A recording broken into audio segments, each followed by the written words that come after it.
Hello, good morning mga kakabsat. Dahil nakapitas na ako ng papaya, tingnan nyo po, ang papaya na ito, yan, nakahihinog na, kakabsat, ang lalaki oh.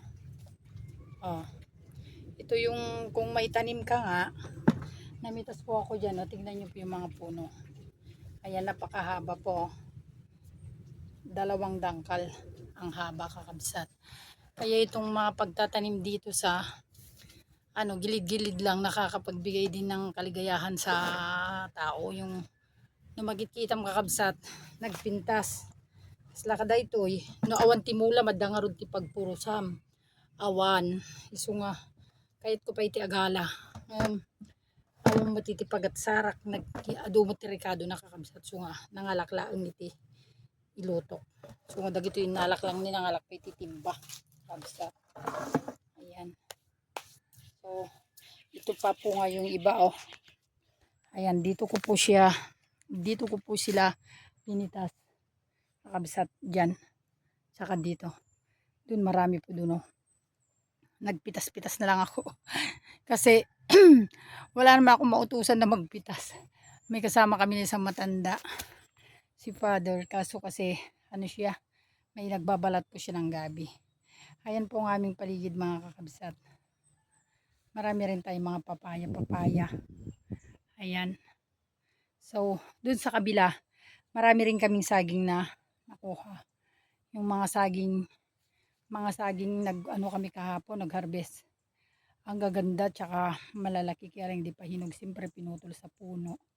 Yun po ang pinaka maganda kakabsat sa malapit ang lupain mo sa bahay mo. Pwede ka nang makapagtanim-tanim. Kahit alin dito pwedeng itanim. Kaso minsan kasi kulang kami sa kasama. Wala kaming kasamang mga lalaki kasi dito sa bahay at nag-iisa lang ako. Tapos yung bunso ko pumapasok. Pero kung titignan mo po ang paligid dito sa amin ay napakaganda at napaka-fresh. Yung sa hangin pa lang, manggagaling dun sa kabundukan nga kabsat dun. Ang lamig at ang ganda na yung pakiramdam. Yan. Kaya minsan hindi po ako nakakapag-vlog kasi meron kasi akong inaasikaso mga kabsat. Kaya tignan nyo po. Matagal akong hindi nakapag-vlog. Pero panoorin nyo po yung video ko na maganda dun sa may ilog. Kung saan yung ilog namin dito ay yun yung pinupuntahan ng maraming mga turista na naliligo dito sa barangay ng Balanmayan, Tarlac po dito. Kung gusto nyo pong maligo, PM nyo lang po ako dito sa aking YouTube channel. Dito sa Dil Santos Vlog kakabsat. Ang ganda po lahat. Marami pong mga dayuhan na pumupunta rito. Minsan Manila, kung saan-saan lugar. Malay kasi nakikita na nila sa Facebook yung paliguan. Hanapin nyo lang ako sa aming barangay. Del Santos. Alam na po nila yon kakabsat. Tingnan nyo po, napakaganda. Kung gusto nyo naman pong mag-aliw dito, may resort din doon sa uncle ko malapit din sa ilog na pinupunta ng maraming turista. Veronica Resort, Cadano Resort, tsaka doon, banda doon, magaganda po. Pwede rin kayo mag-hiking doon sa may Quezon Falls, maganda rin po doon mga kapatid. So, lahat naman dito kasi, yung mga pumupunta, madami dayuhan. At alam nyo po ba na yung ilog dito ay napakalamig pag maligo ka. Dalhin nyo na rin yung mga nilalabahan nyo. Yan kakabsat kasi magandang maglaba. Pero yun lang, hindi ka mai-enjoy kung maglalaba ka.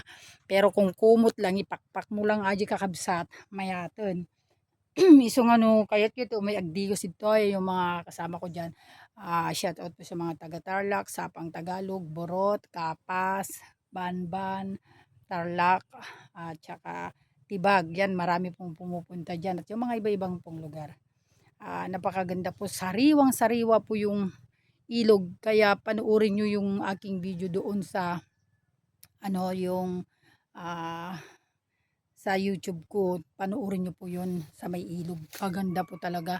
Naligo ako doon, lamig. Kaya lang tatakot din naman ako at baka kasi ako malunod. Pero press na press talaga yung pakiramdam mo pag stress ka. Pumunta ka doon, maaalis ka kabsat. Ganun po. Bye-bye po sa inyo mga kapatid. Like nyo naman ako in-share sa aking YouTube. God bless you all. Bye-bye.